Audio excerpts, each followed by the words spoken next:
Hello there, I'm Tony Gale and you are listening to We Are West Ham podcast.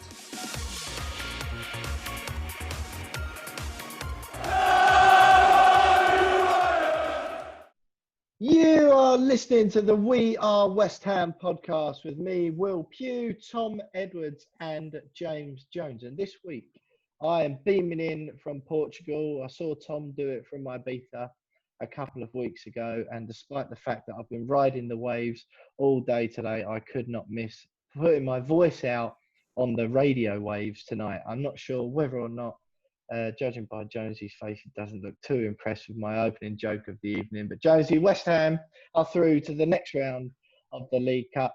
Even though I'm out the country, what is there to be depressed about at West Ham? And we won't mention the Arsenal game just yet. Where do I start?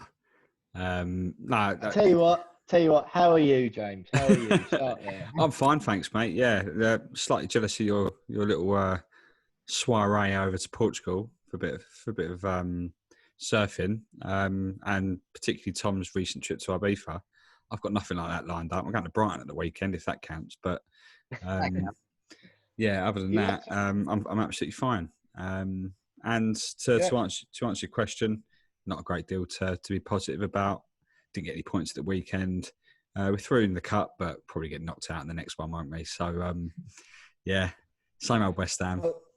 Positivity and lightness from Jonesy. Is the fact that you had to cancel your own holiday this week, the fact that I'm still away, is that annoying you more or less, or is that the two things you're able to keep them separate in your mind? Well, I mean, I was only going to Norfolk for the week, so it still wouldn't have had anything on Ibiza or Portugal. But that had to be cancelled because of that new rule of six. So, yeah, Brighton at the weekend, that's all I've got. That's all you've got. Well, I think those people who live down in Brighton, Jonesy, would tell you that there's more than enough to do there to keep you busy, although I wouldn't advise surfing because you'll have to avoid the several nappies and other unsavoury items. I'm used to nappies these floating days, mate. Floating in the water at Brighton. That is true. Thomas, how are you? Not such All good, mate. not such extravagant surroundings for you this week, but looking dapper nonetheless. How are you keeping? Are you thrilled about the fact West Ham have beaten Hull City to get through to the next round of the League Cup tonight? Yes, mate. We've just put poor Hull team to bed. I'm very happy that scored a few goals today. A few of the creative players who needed a bit of confidence going into this season, they've managed to notch a few, get a few assists on the board. So happy days in that front. But it was a bit of a painful one in the weekend, wasn't it? Because obviously Arsenal are a good side. We went out there expecting to lose, but we turned up. We were the better side for the vast majority of the game. We had more than enough chances to win it. And I think we just dominated them physically, and the game was there for the taking for us. And we sadly, for me, could have done a lot more to go and actually win that game and be a positive side. And we didn't do enough to win it in the key periods when we were completely in control.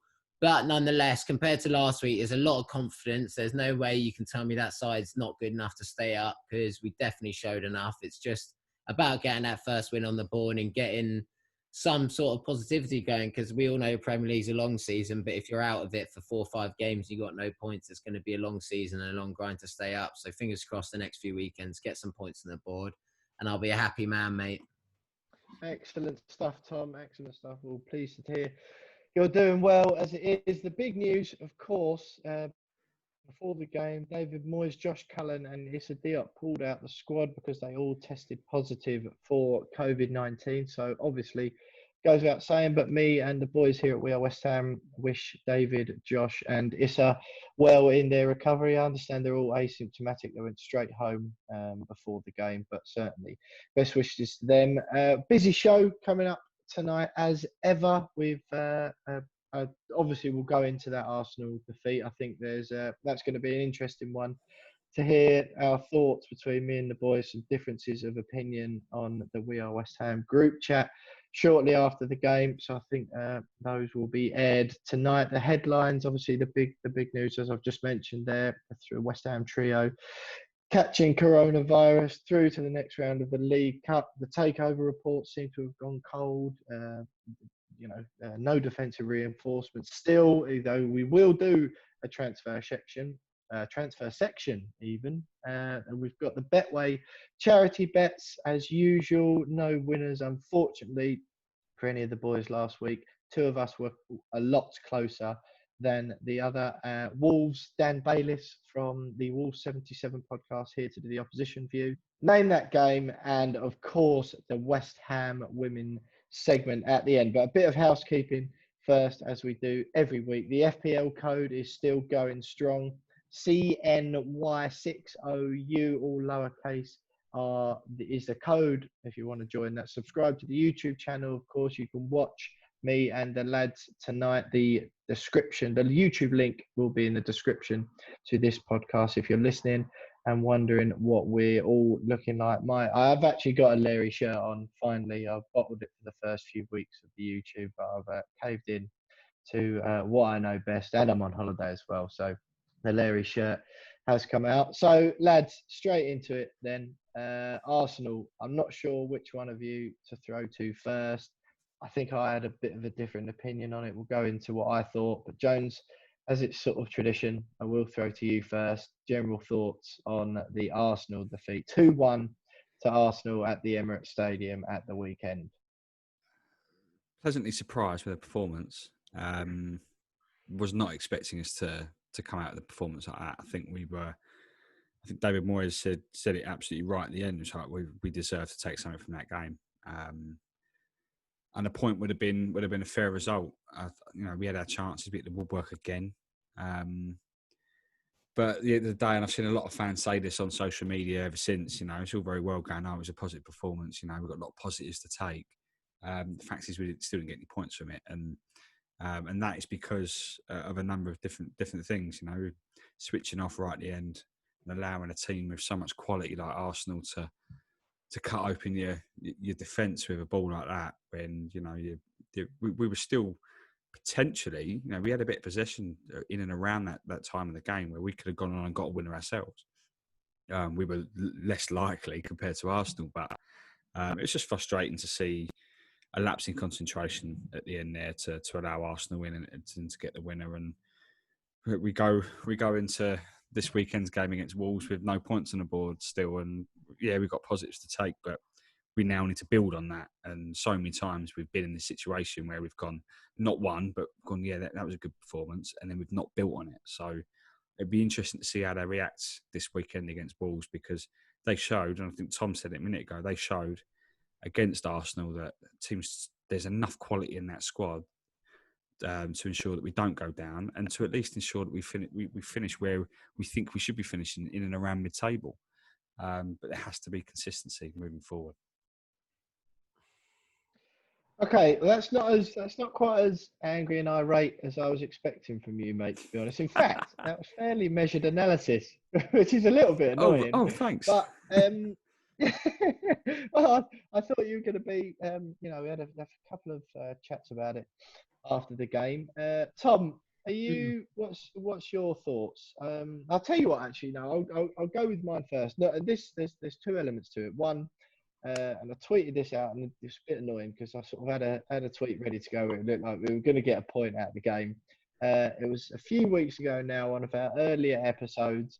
We were chatting before the season, and we were talking about how we'd like the team to line up and how we solved the Masuaku Cresswell conundrum. And I said I would not be disappointed if we went 5 at the back with Cresswell as a wing back, Fredericks the other side.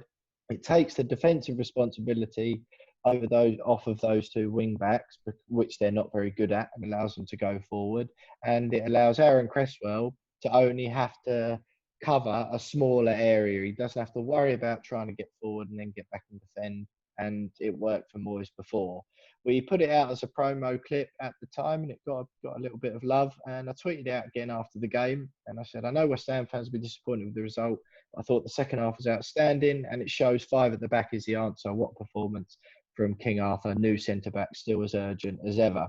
Do you take any positives from it, Tom? Or because there was the West Ham Twitter sphere was quite an angry space after the game. How do you feel about it? If you understand football, you can understand that there's a lot of positive from that compared to our defensive frailties to get at home against Newcastle, compared to how solid, compact we looked and really dangerous on the break. And we got in so many good positions. A lot of the forward players were taking up really clever, smart positions on the shoulder and picking up pockets of space, which is almost undefendable. And that's something we haven't seen our front three doing in a long time. And Bowen's dynamism creates a lot of problems for a lot of defenders. And I think that there's so much to take from it. But the question mark I've always said on these podcasts since I've been involved, or whatever, is that we lack a pure out and out goal scorer, finisher, or someone who's got the presence of mind to take that extra touch in the box. Don't get me wrong, Bowen is a brilliant addition, brilliant player. Antonio scored and hit the bar though.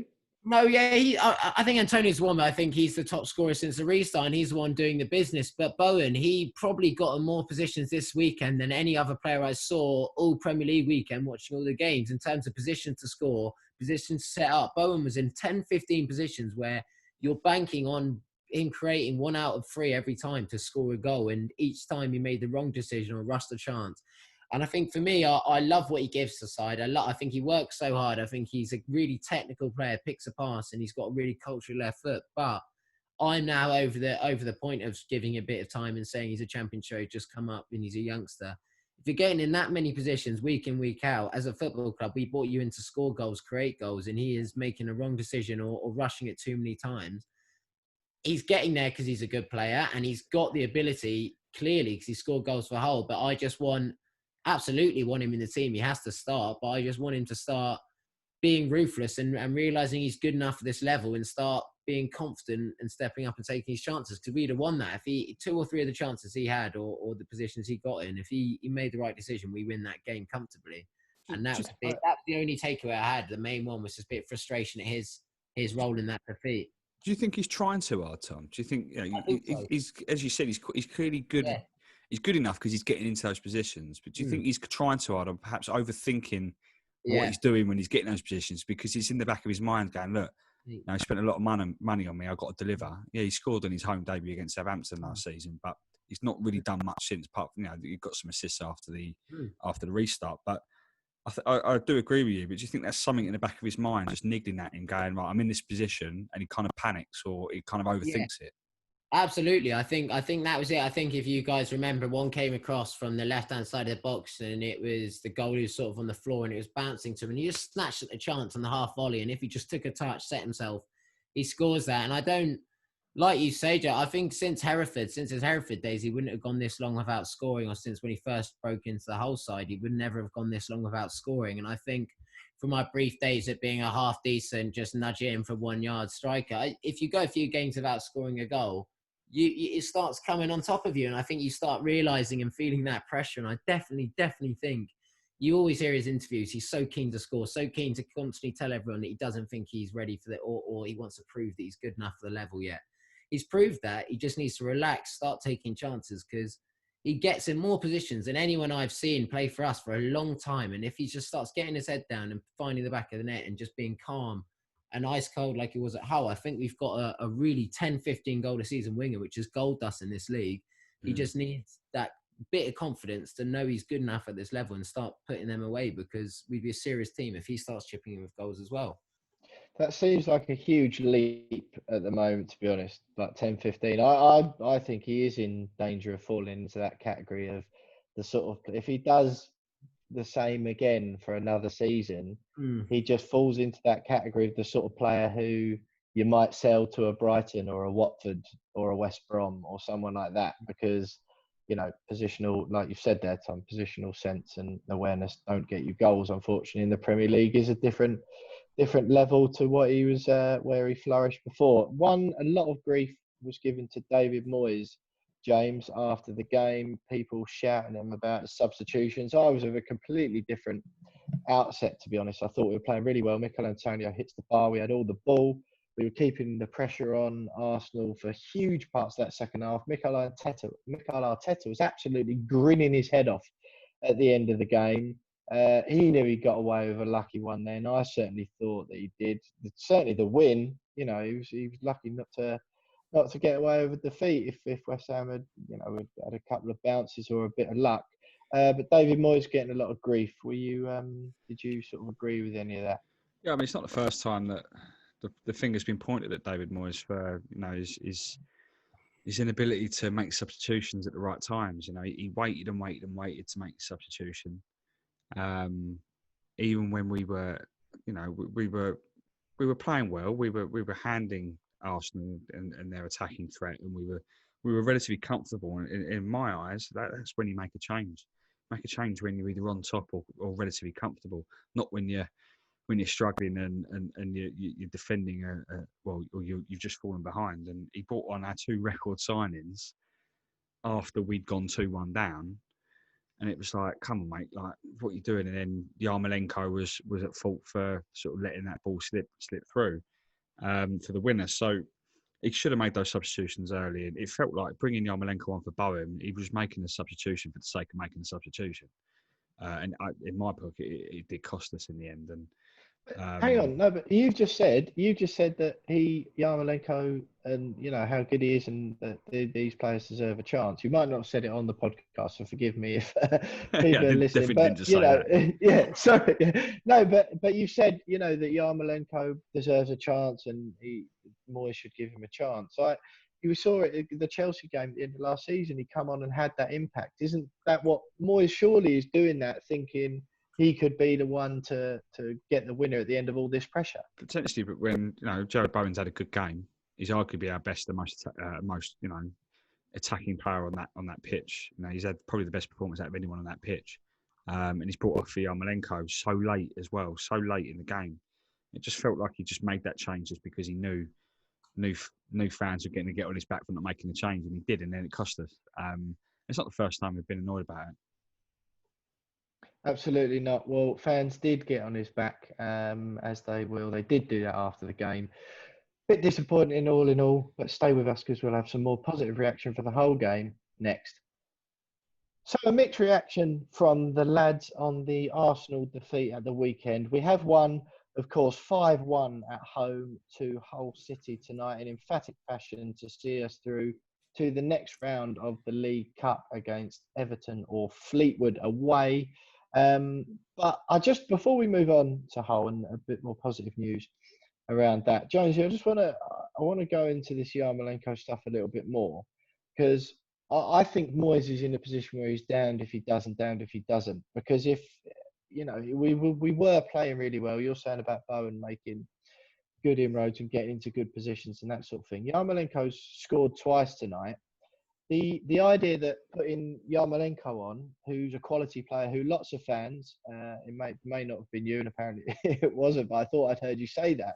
But lots of fans call him to be in the squad. Tom, you said it off air before about these players doing really well tonight in the cup game. Yarmolenko scored twice, Haller scoring as well. Even Felipe Anderson, you said to me that you think they're playing, or one of your friends said they're playing the best football they've played between themselves. With the idea that Yarmolenko coming on to replace Jared Bowen somehow weakens the team, I just struggle with that. And I thought, normally I'm with you, Jonesy, and I think it's a results business, and I often don't care about how we play if we get a win. But I thought at Arsenal, to turn on a performance like that, it sort of annoyed me. And I did get Lewis John, who I know listens to the podcast a lot, replied to a tweet I put out saying there's no need for too much negativity among West Ham fans. And I didn't reply because Twitter that night was just annoying me a bit, and I really thought there were good things to take out of it. Yarmolenko scores tonight. What would you have? What would you have Moyes doing for the next game? Because I feel like he's damned if he does and damned if he doesn't. I know he's probably likely to miss 2 weeks now, but I'm sure he'll still be involved. No, I mean, sorry, no. It wasn't a dig at Yarmolenko, like directly at Yarmolenko. And I do think he deserves more game time. He's proved tonight that he can do it.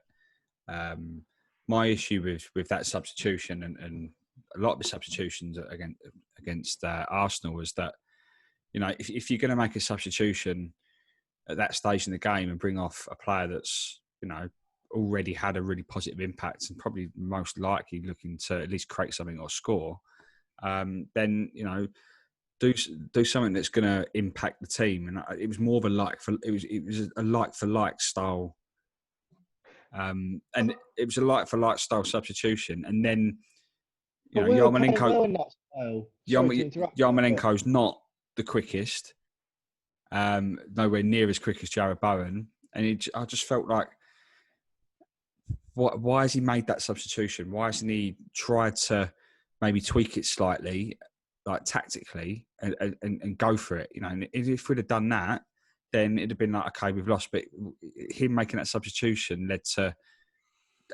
Yarmolenko being out of position and then allowing that ball to be fed through, and then for Nketiah to slot in. And that's not so much Yarmolenko's fault. I mean, his positioning should have been better for it, but it could have been anyone that he brought on. I just think that it was a substitution that didn't particularly need to be made. But that's no dig at Yarmolenko directly, because as you said, he's proved tonight. He's got a couple of goals, a couple of assists. Okay, it's League One opposition, but it doesn't really matter. He's still got to produce. So, but yeah, I mean, that's how I felt about it at the time. Yeah, fair enough. Well, look, I think Tom, is that a view you share? Because I think you're very vocal about and I understand it. A lot of fans are saying that Moyes has been quite rigid with his team selection. A lot of people were annoyed to see a very similar team to the one that played at Newcastle playing against Arsenal. He'll be forced into a few changes next week, as we've mentioned. Issa, Diop, Josh Cullen, who I think was unlucky not to get near the matchday squad for Arsenal after he did well in the previous cup game. What's your sort of just get like your final thoughts and your view on the Arsenal thing overall? Because I don't know why it riled me up, and I'm not normally one for positivity for the sake of it, but I thought I was pretty pleased with the weekend. No, I'm with you in the sense I thought the override, that the total negativity when everyone was bigging up for 85 minutes, very proud of the performance, and then they all turn it in when... that is exactly it. That is it. Nail on the head. And mate, that did my head in, because regardless, you played 85 minutes of very good football against a side who, for me, will be challenging top four. They didn't look like it at the weekend, but they had a bad game. But they'll be right up there. He's a top manager with top players, and they'll be right up there. So we did very well. But I think the only thing it's easy, and he had no reason to sub a lot of those players. Don't get me wrong. It's not like I was staring at that team and saying, oh, he deserves to be hooked or he deserves to be hooked. But you just want your manager to be proactive. And when we had them by the scruff of the neck and we were dominating them, Soucek would have won anything in that box all day long for the next 10 days. If you just stuck it in there, he would have won it, and we would have created chance after chance after chance after chance. And we could have made something creative where we get someone in the pockets just before that. They were all dropping so deep into the box. You get someone who is a bit clever on the ball, a Lanzini and Anderson, who wants to come out, take up that space just before the box, get on the ball, and they got acres of space to do something. The game could have changed. We could have had more possession. We would have lost the ball a bit less, and we'd been less able to hit on the counter. Didn't make an obvious sub, which I think most people in football would have been able to see from a mile off, that you put a ball player on in that West Ham team, and you probably take that game because they had nothing left. They were knackered. They're out on their feet, and the defenders can live with Soucek and Antonio. I think that was my shame. But I think Yarmolenko in general, I think he's got 9 goals in 35 games for us. Probably about 15 to 20 of them are off the bench. Only 2 are in the League Cup. Isn't it? Yeah, 7 are in the league. 2 are in the League Cup, which are both scored tonight. He's got about 4 or 5 assists. He barely gets any minutes. Even in the games he starts, I reckon he's finished about 1 or 2 90 minutes. And I think his minute per goal, his minute per chance created, they're all the best in the squad from out of every player at the team. And yet he's the one who always seems to get left out, or he seems to not really anyone care about. And I'm not going after Bowen. I think he's brilliant. I really do think he gives and offers a lot. But I think you got to look at him. One was brought in to replace 150 million Ousmane Dembele at Dortmund. He got an ACL. He scored in Champions League at Tottenham. He's at 99 goals for Dynamo Kiev in their league. He's won Player of the Year out there. He's obviously top tier player, top bracket player, Ukraine's second all-time goal scorer whilst playing winger. He's, without being stupid, he's obviously a better footballer than Jared Bowen. Just he's not he's obviously better than Jared Bowen, but he's missing out on him because Bowen's come in, he works hard, scored a lot of goals at Hull. He's probably thinking, I scored goals in the Champions League, I've scored them for Borussia Dortmund, I scored them for Ukraine. How am I not getting in this side when I prove week in, week out that I create more chances, score more goals for this team than Bowen. And I think just Moyes taking a punt on someone he doesn't trust. It's not his player. Fine, he didn't bring him in, but he will give you more. He's a left footer from the right, exact same as Bowen is, and will be more clinical than Bowen is. And I just think we need to change things. We need to go for things, and we've got players in the back burner on our bench who have more talent than a lot of players starting for us at the minute, and that's the shame. Yeah, I absolutely. I do understand. I think just to sort of sum it up, the thing you hit the nail on the head for me. Then you had 85 minutes, or certainly in the second half, of everyone going, how good is this? And we've got stung completely against the run of play away at Arsenal by a goal out of nowhere. And I just think then the change in tone within for nothing. That one goal didn't undo all of the outstanding work we'd done for the rest of that half, and it annoyed me. But I sensibly and wisely put my phone down and certainly closed the Twitter app for the evening after that. But look, lads, some more positive stuff. We've thrashed Hull tonight. And as always happens with the cup games against lower league opposition, Premier League sides are damned if they do, damned if they don't. That's rapidly becoming my new favourite phrase. I'm not quite sure why, but that is the situation, isn't it? You beat Hull 5-1 at home, everyone shrugs and goes, well, yeah, you should beat Hull 5-1 at home. And West Ham have got a habit, developed an unpleasant habit in the last few years of turning up at lower league oppositions and in some cases getting thrashed 4 or 5. So got to take the positives where it's due, right, James? Oh, definitely, yeah. I mean, you're absolutely right. We're so used to losing in these games. Sorry. We're so used to losing in these games that it's surprising and pleasantly surprising to see us winning these games and winning them comfortably. Obviously, we beat Charlton in the last round very comfortably, and tonight as well against Hull 5-1. Didn't really see a 5-1 scoreline coming. Even at half time, I thought, was it 2-0 at half time? I thought, it'll probably end up 2-3-0 and then, we'll be done with it. But yeah, really positive showing, and some of those players that we all think should be in the starting 11, or at least getting more minutes, have all produced. A little bit surprised that Anderson wasn't involved in any of the goals, to be fair. But yeah, no, it's good performance, and I saw a big grin on your face when I said that, Will, because you do agree, didn't you, mate? Yeah, I was just wondering whether you're surprised or upset that Anderson wasn't involved in any of those goals. Bit of both. Yeah, bit of both. Well, Tom, Sebastian Haller gets 2, Andrei Yarmolenko gets 2, Robert Snodgrass gets 1 against his old club, did not celebrate. Unfortunately, such is the situation. Over here in the Algarve, I wasn't fortunate enough to get the game beamed in. Weirdly enough, none of the local bars had West Ham against Hull City in the English Football League Cup on their screens, which was odd. I'm sure they would have pulled in loads more punters if they did. So I wasn't able to catch a game in full. Seeing the highlights, obviously, you caught most of it, Tom. Impressive stuff all round, particularly by some of the youngsters that were blooded.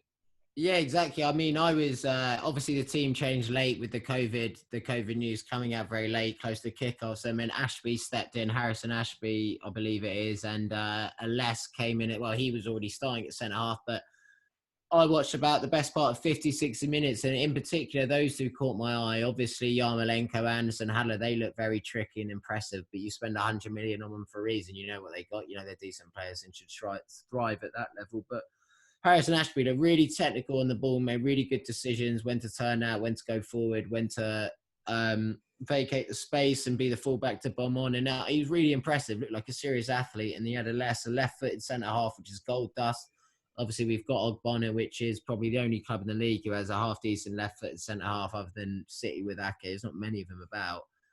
And yeah, he looked like a seriously good player as well, comfortable on the ball, good in the air. And it was just a joy to see 2 young players who, not like Rice, all these people, or Roxford, you heard lots about. Obviously, we've heard bits and bobs about Les and Ashby, but they sort of come out the woodwork this pre-season and look like really good players, and that's what we want, and that's why we were attached to Dean Garner. That's why we're attached to Declan Rice in different ways, because they're our own. They come through the academy and work hard for their spots, and I'd love to see him go on. Right now, I think it'll be tough. It's a tough club to come into for the youngsters, but they definitely showed promise, definitely showed that they've got enough. And I would be incredibly surprised if they don't both go on to have seriously good careers in professional football, whether it's at us or someone else in the top 2 tiers. Tom, I can't be certain, but I'm pretty sure that that Nathan Holland was in the same place as me watching the game on the not the whole game, sorry, the Arsenal game of the weekend, and he's one of those who showed flourishes, as a youngster, and it seems like he's not really going to make it. You mentioned there Harrison Ashby, AG Elise, and Ben Johnson, obviously, who fans will know a bit more about. But are you're saying that they played well then, good enough to warrant get near the first team this season, or just enough to show that they'll be all right for the future? Because we need urgently some people who are going to be able to turn out in the Premier League, don't we?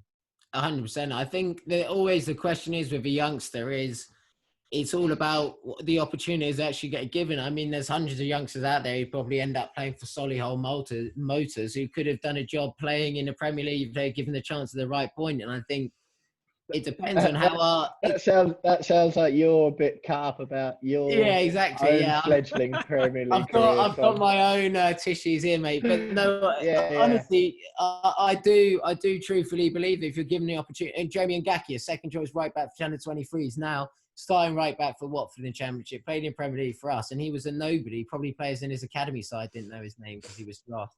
And now he's got a serious career. So I think you've got to obviously, I don't want to hope on injuries and things like that, but I hope they get a chance because they really were. They were impressed me, particularly Les. Like, I'd heard nothing about him, and he looked so comfortable in the ball. He did really good crossfield pass on him, like really technical, decent centre half. And I'd like to see more of him. Obviously, if I saw his name against Wolves on Sunday, I'd be a bit like, Christ, here we go.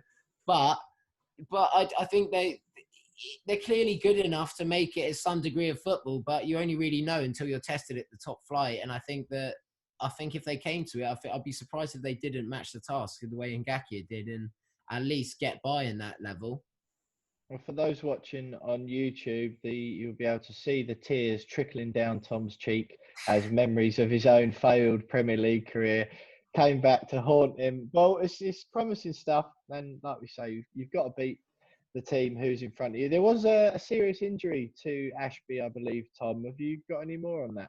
Yeah, so he was clattered by, I don't actually know the name of the whole player or who it was, but he got clattered in a sort of aerial duel, and it's something to do with his hand or shoulder. It's not really come out, no reports, but he was there. I believe he was having gas and stretched it off, and it looked like quite a nasty one. And then another youngster came on, Longello came on and replaced him. I believe he might have been at fault for the goal or made a mistake afterwards, but he replaced Ashby, and it looked like a nasty one, and he's been taken off. So fingers crossed he is all right, because he did show a lot of promise. And it's a shame when you just start getting around the first team squad to be dealt with an injury like that. Much like we saw Ben Johnson last year when he was just in amongst it and got his career sort of put back about 6-8 months because of an injury. So fingers crossed he's all right, but at least it's a hand and not a head, a concussion or anything to do with that, and his health will be all right long term. But just fingers crossed his hand recovers. Absolutely. And Jack Wilshere, Jonesy, we had a ban on Wilshere. We weren't going to mention him again on the We Are West Ham podcast, and still he pulled on a West Ham shirt and played some minutes. He has done tonight, 90 of them. Give him a new deal, right? Yeah, chuck another 3 years at him. Why not? No, it's good to see him play. I think a lot of us expected it'd been gone by now this summer, but he's been thrown in thanks to Cullen having to go home because of COVID, and to get the call up right at the last minute and still put in 90 minutes. And bold accounts, he had a pretty good, solid 90 minutes as well. I'm happy for him. Hopefully, it means that it might attract a few bids or a few clubs looking to take him on this summer before the window closes. Is it fair to say though, James, that if he's not getting in the team for a League Cup game, if he's fit enough to do 90 minutes, if he's not getting in ahead of Josh Cullen, who again has looked impressive, but really if you're Wilshere, that's the icing on the cake, final nail in the coffin, surely. Definitely, yeah. That 90 minutes would have been in his head. Right, I need to put a good 90 minutes in here for any potential clubs looking at me. Not, I'm going to try and save my West Ham career. I think even he knows that it's probably over. Which is a shame because it hasn't worked out the way we all hoped it would be. But yeah, I'm happy that he got his 90 minutes. Yeah, fair enough. I think there was a bone and suspicious bone growth on his ankle was his latest problem. But I certainly hope for Jack that someone takes a chance on him this summer, and that if nothing else, he can just get some regular football, which is obviously what he still wants to do, and that he has struggled with. Well, stay with us because next up, as we do every week, we do a transfer section. We always write it in the running order. And as ever, we've got absolutely no new transfers to talk about. So if that's not enough to keep you enticed and excited, then I don't know what will. But stay with us for the transfer segment next. So you are still listening to the We Are West Ham podcast with me, Will Pugh, Tom Edwards and James Jones. We're just discussing Jack Wilshere and his potentially impending exit from the London Stadium this summer. 90 minutes under his belt tonight in West Ham's 5-1 thrashing of Hull City to get through to the next round of the League Cup away against Everton or Fleetwood. They play Wednesday, so that'll be tonight when you're listening to this podcast. If you download it straight away, or if you listen later in the week, which we know a few of you do, then you'll already know who we are facing. So, lads, the transfer segment that we are West Ham fans across the world, across the country, across London, across Essex, wherever it is that you listen from, always look forward to, because as is so typical with West Ham, every week there's always a new signing been made, a new bit of business that the dynamic people that run the recruitment department at West Ham have made in order to improve the team on the pitch, to ensure that they're keeping their side of the bargain on the world-class team for a world-class stadium. We've got the world-class stadium. Obviously, we all know that. No one's got any questions about it, have they? That's all gone swimmingly. And luckily, the players on the pitch and the transfer business that's done is backing it up as well on the field. So last week, we mentioned that West Ham had made no signings. The week before, we mentioned that West Ham had made no signings. But this week, we are mentioning that West Ham have made no signings. Rumours as ever, boys. We'll run through them just quickly. The incomings: João Mario, Loris Karius, and Daniele Rugani, Saeed Benrahma still being linked. We'll start with João Mario. We'll just do a quick run through of these, lads, because we don't want to dwell on this depressing segment of the show and the depressing segment of the club for too long. But João Mario, Jonesy. I liked him when we had him before, that little 6 months. I thought he was quite good, but I just don't know where he fits in now. I don't see why we're going for a player like him if it is true that we are after him. I just like this is the last sort of player we need. Like, move on. Yeah, move on. Move on is what we will do. Loris Karius, Tom, goalkeeper. Again, is it a position that we need to improve? I'd say it's probably the last position we need to improve. I understand that Fabianski's getting on a bit. Why on earth would you go for a player like that?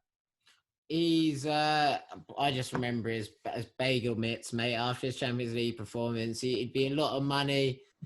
What's the point? Genuinely, what is the point? We got Ireland's international keeper is our second choice. So move on again. No, thank you. Yep, excellent. Another one. What's the point? Move on. And I'm not even going to throw to you two on this one. Saeed Benrahma still being linked, who plays in pretty much the same position as Grady Diangana, who of course scored for West Brom at the weekend. He's still being linked, but what is the point? Move on. I will say that on behalf of the lads as well. Daniele Rugani, linked with Arsenal, or has certainly been linked with Arsenal a lot of the time from Juventus. He's a centre-back, one of the first to contract COVID-19, interestingly enough, in Italy. Now, he's a player I would genuinely be interested in. Are any of you two able to shine a bit more of a light on such a story? Well, apparently we're looking at him. That's literally the story. We're interested in Daniele Rugani. Yeah. I just don't see a player like him coming to West Ham right now. I think it would be mad for him to even consider moving to West Ham right now. So you think he might wait? He's waiting until we're good. He might wait until we're good. I mean, I don't like. He's playing for Juventus. And I just like, why would you come to West Ham? Like, you'd either stay at Juventus or you'd stay in Italy and go to a club in Italy. Like, I just don't see why you'd just come to we are not an attractive football club for a player like Rugani. Definitely not. And I'd be very, very surprised. I mean, I'd be interested, like we could do with a player like him, but nah, I don't see it happening. I'll tell you what. 1 out of 10, I rate that one. 1 out of 10. Interesting. You say that there, James. We're not an interesting football club. Then you paused, and then you said for a player like Rugani. To whom do you think West Ham are an attractive football club? Because they're certainly not to potential football fans. They're probably not to potential players. A potential manager, probably not that attractive, having to work pretty low wages, and your bosses, according to some circles, aren't the most popular. Who would you say, Jonesy, sees West Ham and thinks that, for me, is an attractive football club? Well, judging by the summer we've had, absolutely no one. Not even agents. Even the agents are going, no, we'll leave them. No, I mean, I know what you're saying, but even James Tarkowski isn't interested. And in any world, in any universe, West Ham is an upgrade from Burnley, regardless of what league you're in. No disrespect to Burnley, but it is. And we can't even attract James Tarkowski. He doesn't want to come. And we're so desperate to sign him. We're willing to triple his wages, which is a really bad move when you're trying to sign someone that doesn't want to play for you. So, yeah, when you can't even sign James Tarkowski, I mean, you're in real trouble. Yeah, I don't really know what to say, mate. Like, we can't sign anyone. We're struggling to sign someone. And then we go for a Juventus centre-half. Why not? Scaffolding companies, I think we might be attractive to, because they had a lot of work from moving all the seats, didn't they? There was a few quid in that. Yeah. But, other than that, just scaffolding companies. Perhaps we'll sign some new scaffolders over the summer, and we can do that. Stick Big Dave up front. Why not? Yeah, perhaps we can do that for the We Are West Ham transfer segment. Well, that pretty much does it. The outgoings, nothing's changed on that front. We mentioned Jack Wilshere. Then if we can get him on the books off the books. From a financial perspective, that will probably be good. The Declan Rice saga will rumble on until it can no longer rumble on, or he's gone to Chelsea. So we'll wait and see on that one. But stick with us, because next up we've got our Betway charity bets for the Wolves game. So transfer talk out the way, moanings about the Arsenal game out of the way. But one thing that did happen, another negative from the Arsenal game, is that James, Tom and I once again failed to win any money for our respective charities for our Betway charity bets this week. For those of you who haven't heard about it already, Betway are kindly giving us, me and the boys, £50 each to stake on a charity bet of our choice for every single West Ham Premier League game this season. So that's £50 a week each for me, James and Tom. Any funds raised from those bets at the end of the season all go to the charities that me and the boys are playing for. Tom is playing for Isla's Fight. Everyone at home will, of course, know about Isla Caton. James for the DT38 Dylan Tom Beattie's Foundation, and I am playing for the Bobby Moore Cancer Fund. But as I said, disappointing one last week. All of us failed the second week in a row. We didn't get any money in for the Newcastle game. We didn't get any money for the Arsenal game. But once again, Jonesy, it was actually pretty close, wasn't it? Well, you two were close. Well, I didn't want to say. But... Yeah. I mean, we'll get mine out of the way just so that we can get it out of the way and forget about it. I had over 1.5 goals, which was correct. Big green tick. But I'd asked them to win the first corner and Aubameyang to score any time. And I was so convinced I asked them to win the first corner. I thought we're going to be on the back foot from the off. They're going to be throwing everything at us and we're going to be struggling. And there's going to be a stray shot and it's going to hit Diop on the bum or something, and it's going to go off for a corner, and we're going to get it within the first minute, and it's going to be easy. It's going to be a nailed-on banker win, and obviously West Ham come out and surprise everyone and win the first corner, and then actually play quite well after that. So that was my bet. Completely gone. It was such a shambles, though, yours, wasn't it? Because I didn't really think when you first sent it through, but then I was obviously watching the game like everyone else was, I'm sure. And when the ball, like, I think it was Antonio or Masuaku had a run down the left-hand side, tried to cross the ball in and it went out for a corner. And I was like, come on, thinking, oh, we've got a corner. And then I realised what had happened. And I was like, I can't believe his bet's done after I like know. 3 minutes or Yeah, something, wasn't it? yeah. I mean, I was like, I've never been so unhappy ever as winning a corner before. I was like, no, don't win the corner, don't win the corner, and then won the corner. Absolutely. Absolutely. So Tom, me and Tom were a little bit closer, Jonesy, I believe. Yeah, well, Tom had Arsenal to win. West Ham fan, Tom had Arsenal to win. Over 1.5 goals, which obviously came in once we levelled up, and Aubameyang to score first. He got the assist, not the goal. So I would say Tom was probably the closest, given that he had the goal scorer, but that goal scorer was the assister. Will, you had Arsenal to win. West Ham fan Will had Arsenal to win. Brilliant support as always. I think me and Tom, whilst we're West Ham fans, we're also fans of winning money for West Ham charities. Absolutely, is not going to come from betting on West Ham to win, is it? I get that. No, yeah, fine. Over 2.5 goals you had, which you must have been absolutely buzzing when Nketiah got the winner at the end. But Willian didn't score, so your bet was also out. So you both a little bit closer than me. But I've stepped up my game this week. I've done my research, and I think we're all going to win this week. Absolutely. Well, I've had a little bit of a change of tack this week, and I've decided, because that's 2 weeks running I've gone goal scorers. I did get Callum Wilson in the first game, of course. Newcastle didn't get the other bits of the bet, but this week I just want to get some money on the board. That league table graphic that we've put together, James, is really fancy looking, but it looks a bit bare at the moment with £0 won from all three of us. So I've gone over 1.5. This for the game with Wolves, obviously. I've gone over 1.5 total goals, more than 5.5 corners in the game, and more than 0.5 bookings for both teams. The odds, of course, aren't out yet, but as you know, as the fans know, you can go on and back the We Are West Ham bets on the official Betway website and app. It's under the Betway, Bet Your Way, Build Your Own Bet feature, and you scroll down in there under popular bets and you'll find the We Are West Ham bet. So that's mine, over 1.5 total goals, more than 5.5 corners in the game, and more than 0.5 bookings for both teams. Tom, you've punted for, I don't know, what do you think? Do you think it's more a safer option, yours this week?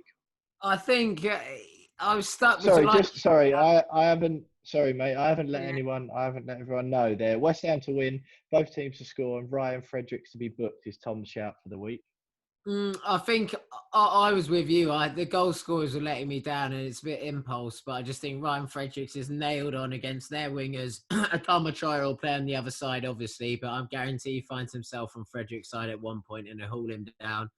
So that was my idea for the booking. Both teams to score. I think that we showed enough last week and suggest that we can at least get one at home. And I just think that we look good. We look good at the weekend. Why can't we go and win the game? And it might be a bit safer. But like you say, I just want to get a bit of money on the doors, not be dead bottom with a giant egg next to my name. So, yeah. So just trying to get a bit of money in this week, really.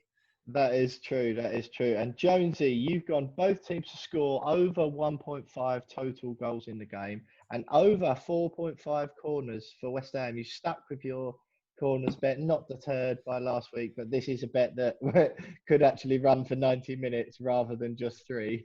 Yeah. I thought I'd change it slightly, but I do love the corner markets. And if you look over the last couple of games, we have been winning corners.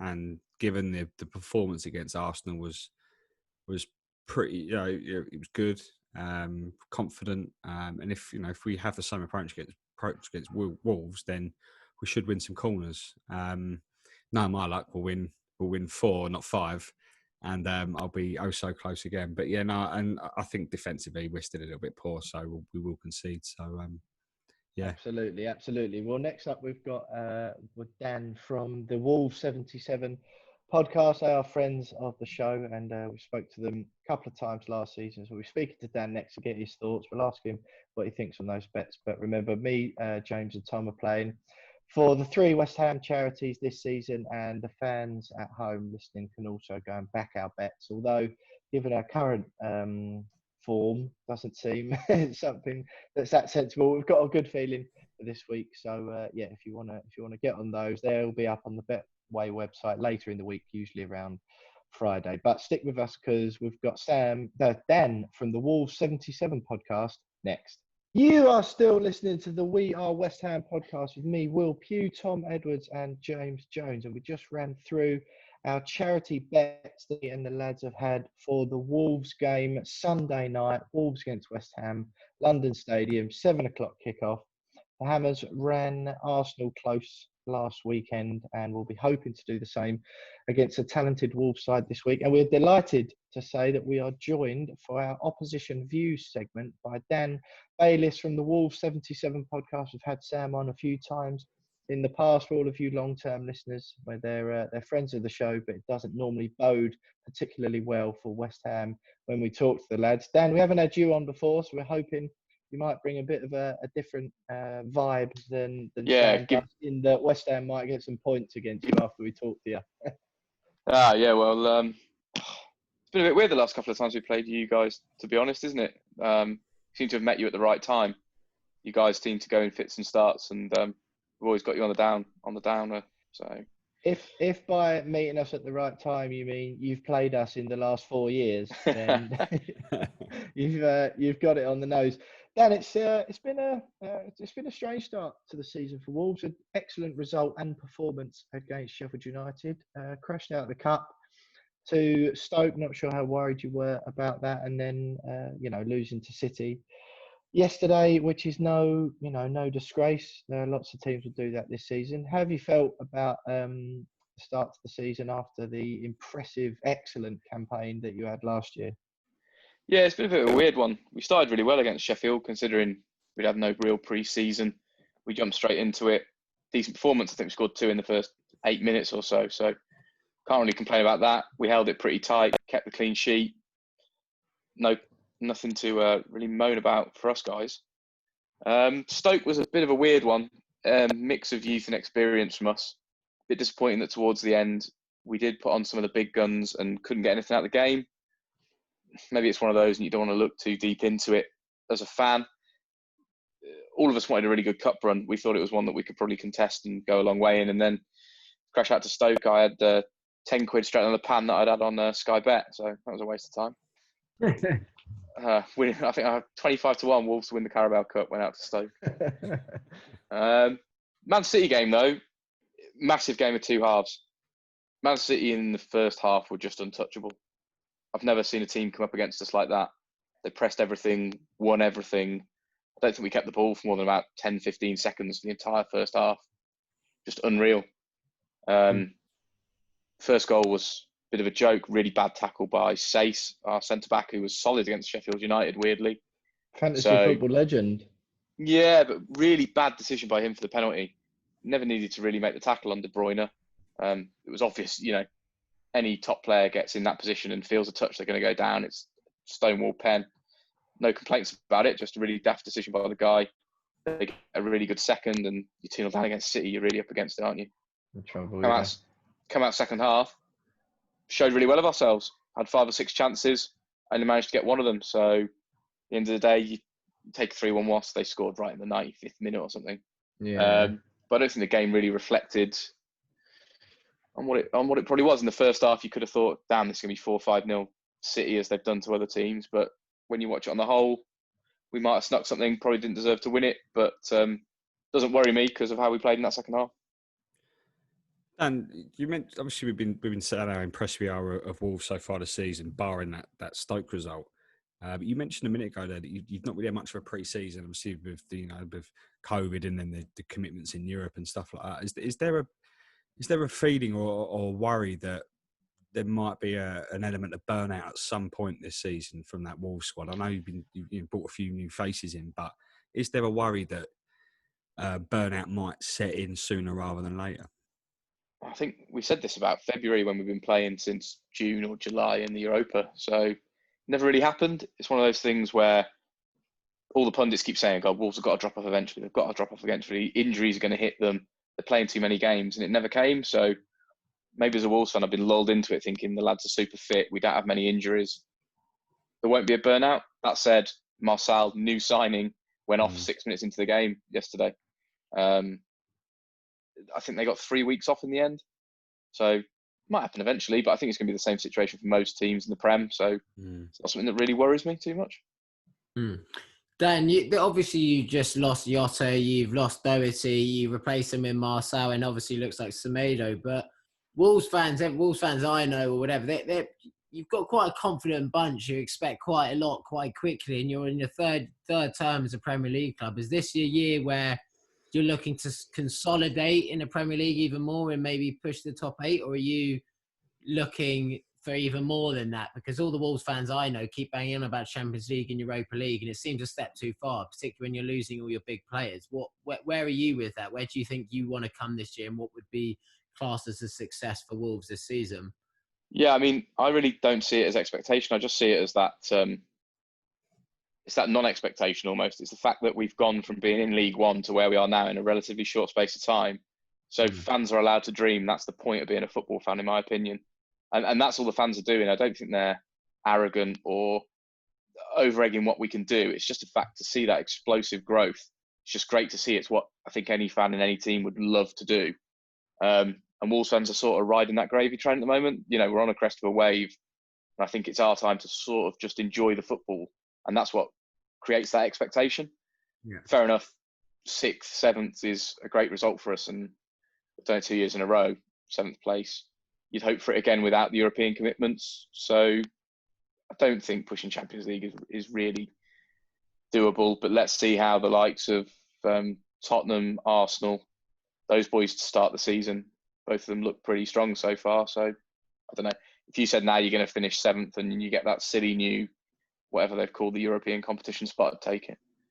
Dan, that's so refreshing to hear from my point of view, because I think West Ham fans are looking at clubs like Wolves in particular, but even Sheffield United with what they were doing last season. There's so many clubs far further up the league than us. Wolves are the special case who you've been in the lower leagues battling it out, and the fans of the club, going to Molineux is always a great away trip. I think all 3 of us here have done it, and the atmosphere is always brilliant. You felt like when you went to Wolves as a fan, it was like a proper football club made up of similar sort of people who supported West Ham and a similar sort of feeling to the club. So to watch, certainly for me personally, to watch what Wolves have done fills me with quite a lot of joy, because I always like it to the so-called little, smaller clubs, if you like, putting it to the big boys. So to hear you say, I'm not going to get caught up and almost draw a negative out of such a positive situation by saying, we need to be pushing Champions League. To hear you just say we're just enjoying the football is, I think, exactly what so many West Ham fans would be like. Looking ahead to the game on Sunday night, again, if you are a regular listener to this podcast, you'll know that we struggle to find too much optimism about approaching games for us. Wolves, a very tough game. You gave us a couple of footballing lessons last season. Is there anything going into the game that you think we will be able to exploit, given the current situation at Wolves? Yeah, we've obviously lost both our wing backs. Johnny did his ACL. I thought he was pretty solid last year all the way through. And Matt Doherty's gone over to Tottenham. So we're playing currently with Marcel, the new guy that came in and took a knock against City early on, replaced by Ruben Vinagre, who I think is 19, 20 years old, quite naive backwards, looks positive going forwards, mind. And Traore's filling in at right wing back. So defensively, again, he's not great. There's no qualms about that. That's what he is. We know what we're getting with Traore. So I think if West Ham try and play quick football down the wings, you can cause us trouble. The problem is if you push us too hard and push too high up the pitch, the pace there to attack you on the break is just unreal, unfortunately. I think that's how we should try and open teams up as Wolves. So you get caught in that catch-22. We did it to City twice last year. But for West Ham, there are definitely defensive frailties with Wolves that can be exploited. There's no doubt to that. We've already seen it this year. We've already shipped 3 goals against City and 1 against Stoke. So it's definitely there. Dan, just in case David Moyes is listening, is there a way to stop Jimenez? Just because he's just on fire at the moment. He scored again on Monday night, and I'd be really keen to hear if there's a way of stopping him, because I'm worried of him coming up against our defence, Yeah, particularly if Diop don't play because of COVID. Yeah, what I'd do is I'd put a sniper in the orbital and just wait for him to walk off the bus. Yeah, I think that's about the only way, because we don't exactly have any defenders who could stop him on the football pitch, especially as Issa Diop tonight confirmed as having COVID-19. So a bit of a threadbare central defensive partnership lining up for West Ham against Wolves on Sunday. Dan, it's been great having you on, as we always do with everyone. Just give us a score prediction for the game on Sunday night at the London Stadium. Oh, lads, you're not going to like it. And cheers for having me on, but it's going to be 2-0 Wolves. 2-0 to Wolves. That sounds... I don't think any of us would be too surprised if that come out. But you know what, we want open and honest views from the opposition views that we have on this podcast. Dan, one thing that I will mention to you before we go, me and the lads do Betway charity bets each week, trying to raise money for 3 West Ham related charities. And this week we've gone, I'm trying to think of the word, we've gone careful with it. So rather than outright bet against West Ham, we've gone a little bit more cautious.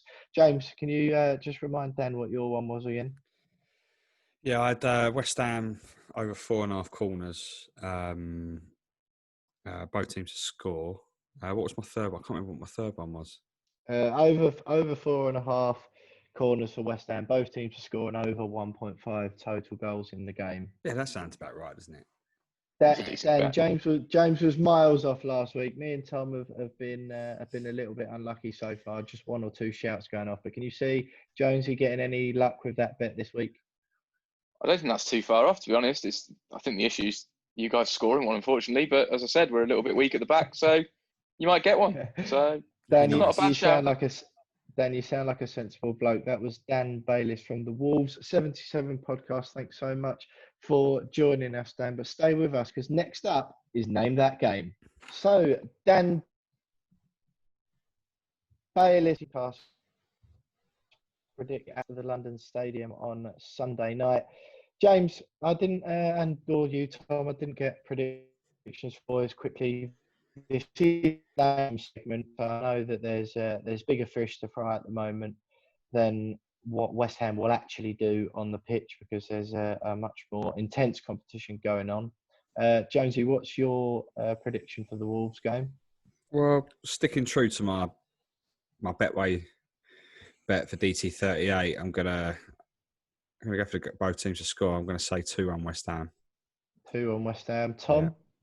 You've got West Ham to win in your bet, so I'm assuming. Yeah. I fancy us this weekend. I would have said 2-1 before Jonesy as well, and I'll probably stick with that as well. I don't want to follow him down that route, but I do think that we'll have enough this weekend. I think 2-1.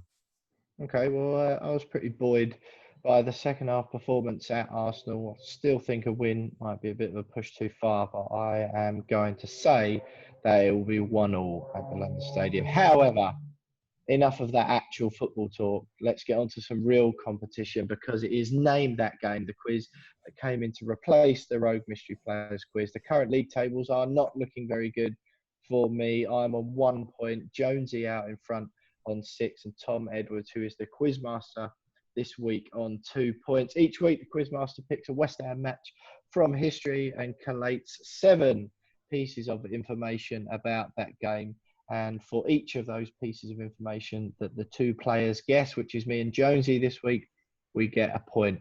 League table is being kept throughout the season, and beers are, of course, in order. The information is an obscure piece of information about the game. The scoreline only: 1 opposition goal scorer, 1 West Ham goal scorer, the stadium, the opponent, West Ham's opponent, and the season in which it was played. There is, of course, a tie break if it's a draw after me and James have had our guesses. Whoever guesses first, then it throws to the other person to guess the second piece of information, and so on and so on. Tom, you're up this week, so over to you. So this week I've picked a game which might sound obvious, but I don't actually think it is, and I think it's one which the history books and the trivia questions in the future might take a bit of time to get. And it is the obscure piece of information is the West Ham's first game at the Olympic Stadium. Okay, right. I'm gonna go for scoreline. Yeah, 3-1. incorrect. Oh. I've got it. So it's 3-0. Yeah, Right, now it's my go. Dybala. no. This is the first official game. I should have said first official club game in where it counts as a competitive fixture. So Yeah. Hang on a minute. No. So the West Ham goal scorer, I'm going to say Chet Kouyaté. correct. Hang on, no, that was you were supposed to guess an opposition goal scorer then. Well, there is no opposition goal scorer because it was 3-0. He did say that. He did say 3-0. This is ridiculous.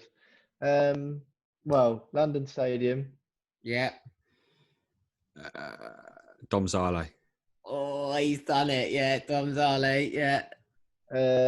And 2016, 2017. Correct. Well, what a nightmare. So that game actually happened before the Juventus game anyway, so... Yeah, it did. And then we had that, and it was a big European night, and Oxford, I remember Oxford having a steamer in that. He had a beauty, and I thought he was going to be the next... the next Declan Rice. Yeah, exactly. So I can't even moan about it then. You can't even moan about it. No. I was actually wrong in my information in the first place. Yeah. Well, James, Tom, I don't know if you were keeping hold of the scores then. But I think James, that was a clean sweep for Jonesy, and it was a 3-2. It was a 3-2 victory. So, James, that puts you on 9 points overall. Me on 3 for the season, which is just 1 above Quizmaster Tom, which isn't good. The NK Domzali game, were you both at it? Because I was. Yeah. Yeah, I was there. I went to the away leg as well. Slovenia's a great place. Are NK Domzali the Slovenian ones then? Yeah. That was your little trip out, your European away adventure, Jonesy, was it? It was, yeah. I flew back on the team plane, which was incredibly depressing and exciting in the same way. Exciting because obviously I was on a plane with the entire West Ham squad and Slaven Bilic. And depressing because none of them wanted to talk to anyone because they were all like, "Oh, I just got beat 2-1 away to this lot." Yeah. But yeah. Happy. What was I don't really remember that game at all. I was still out. Yeah. Out of the country. Do you remember a bit more about it, Tom? Yeah, I was there. I remember. That's the reason why I picked it, because it's the one you'd expect everyone to know. But Dom Zali at home is not exactly the most memorable fixture, so before I put that one. But I do remember. I remember Karte sticking to him from close range. For Goody as well, we just signed him at the end, didn't he? Yeah. Yeah, and he stuck one in 1-on-1 finish at the end, and I thought, here we go, maybe he's going to complement Payet quite nicely, but that never really came into fruition, did it? So, but that was my overriding memory. I was excited for Fagudi. I'd liked him from what I'd seen of him before, and he came on and he looked pretty lively, and that was my big takeaway. Thinking, Jesus Christ, we got a chance here at pushing on, and that never came to fruition, sadly. Sofiane Faguli was going to be the man. Yeah, but exactly. Didn't come to fruition at all. One man who isn't being the man this season is me at the new Name That Game quiz. Me on 3 points, James out in the lead on 9, Tom with 2, and next week I believe it switches back to me as quizmaster. So not looking good from that side of things for me. But stay with us because we have our final segment of the show next, which is the West Ham women. You are still listening to the We Are West Ham podcast with me, Will Pugh, Tom Edwards and James Jones. And in a not so dramatic defeat for me just then, James Jones walked away with the points in Name That Game. Once again, it's been a packed show tonight so far. Arsenal reaction, Hull reaction, Dan from the Wolves 77 podcast, the Betway charity bets, Name That Game. And of course, as always, as we'll be doing for all of this season, we are finishing up with the segment on the West Ham women. It's been a bit of a quiet week. The absolute thrashing to Arsenal, unfortunately, still being left to fester among the squad. There's been no games, international duty calls for a lot of the players, but there is a bit of news, and a West Ham player has left for Napoli. She only joined last summer, but the thing she's probably most famous for is having the most difficult surname to spell and say in the whole world. Jacinta Galabadarachi, I think, is the correct pronunciation. And correct, forgive me, Jacinta, if you're listening, or anyone who knows the correct pronunciation better than me, forgive me if that's wrong. She has departed for Napoli after only a season with the club, and a few of the other players, Jonesy, they've got a break, and a few of them have whipped off on international duty. Leanne Kearn and Courtney Brosnan have been called up for the Republic of Ireland again. They're playing Germany on Saturday in a Group I Euro 2021 qualifier, which is obviously the main tournament next summer. Alicia Lehman off to Switzerland for their Group H game against Croatia and Belgium. Kenza Darley, obviously big, huge signing for West Ham, is in international action with France. They've got Group G games against Serbia and North Macedonia. And Grace Fisk and Rachel Daly have joined up with Phil Neville's England team. No game because obviously they don't have to qualify for the Euros next summer, given that it's in England. But they've gone for a training camp at St George's Park. Josie, do you think it's one of those times where the international break will do the girls good? Obviously, the result at Arsenal, to just let that fester like it did, is it one of those where it's good for some of them to get away, or will the girls have just wanted a game, one more game perhaps before that international break, just to get it out of their system? You can look at it two different ways. On one side, you could say, you'd rather just sort of get straight back into it and have another game, put it behind you, and put all the wrongs right, and try and bounce back immediately. But on the other side, with 5 players going out on international duty, it probably will be quite a good little break for them, potentially. Just sort of meet up with their countries and sort of play a game away from the club and refresh themselves and come back a little bit stronger with clear heads and go again. But I mean, if it was me, I would have rather just to get another game under my belt straight away and put it behind me and try and put it right. But they're professionals, international footballers, so they're probably welcoming just a little bit of a break, just to sort of right the wrongs and then go again. Yeah, and Katarina Svitkova, Czech Footballer of the Year. Jonesy, the one you're mascotting for this season, the one you're a big fan of. You were buzzing when the women's team signed. She's also playing for the Czech Republic, so apologies for leaving that one out. Tom, what's your take on that? Obviously, it's a bit of a strange time. The West Ham, the next game the girls have got up is Reading. Do you think that result will still be playing on their mind, or do you think enough time will have passed and other stuff's water under the bridge by the time they line up to face Reading? I think the tough thing for the girls is that they've obviously, losing to Arsenal is accepted, and they probably went into that game expecting to lose, and no professional athlete goes in expecting to lose, but expect to have a tough time of it. But losing 9-1, losing on TV, losing with fans into ground for the first time, there's definitely a bit of pride, which they probably would have lost from that fixture, and come away and felt quite disappointed, upset and hurt and a bit embarrassed by that result. And it can go two ways. You can either bounce back from that and try and prove everyone wrong and come out your shell and try and express yourselves as a team and show what you've got, especially against a Reading side who they've got to be looking at competing with this season, potentially pipping them to the next best sort of position outside of the top 3, the big heavyweights. And you'd hope they can come out there and put on a bit of a show and be angry and use the 9-1 result as a thing to get their backs up and come out and produce something as a team, because they looked good in that first half against Arsenal. They didn't look a million miles off it. So fingers crossed they come out that way. But I think a 9-1 result in any professional sport, it can do a lot for a dressing room. negatively. And fingers crossed that they come out there and they've all gone away and refreshed their minds, and they've spent time in international duty and forgotten about the wrongs and everything that happened that weekend, because they were onto something in first half particularly. I think they were a team which every West Ham fan can be a bit excited about, because they definitely pushed them and showed a lot of quality, particularly for that goal. It was a brilliantly taken goal, and we were more than well valued for at least drawing at half time and at the break. And fingers crossed they come out, beat Reading side, who they obviously beat dramatically in that FA Cup game. So hopefully they use those memories and spurs them on to have another good stint at the Arsenal game, which is a massive shame. But it's a game. It's just one game. It doesn't define the season.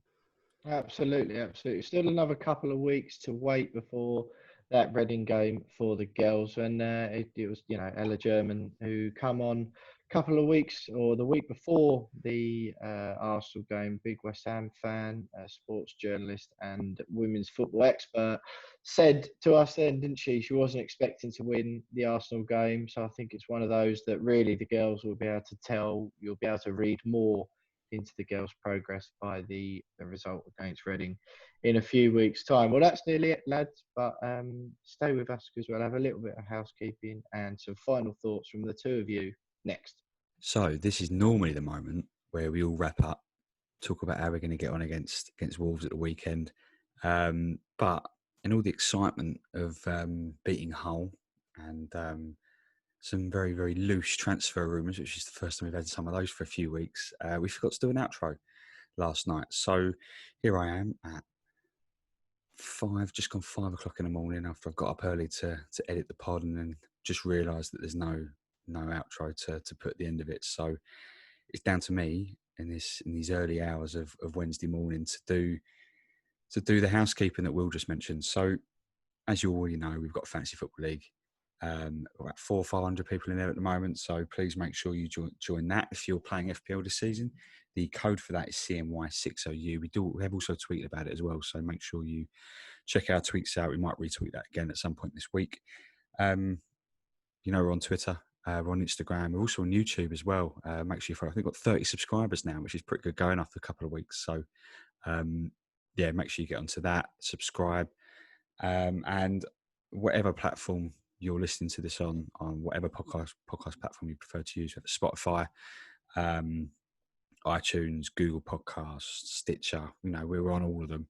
We would really appreciate if you give us a review, rate us 5 stars or 4 stars, whatever you think we're worth, and leave a nice review. That really does help us moving forward, and we really do appreciate all your support.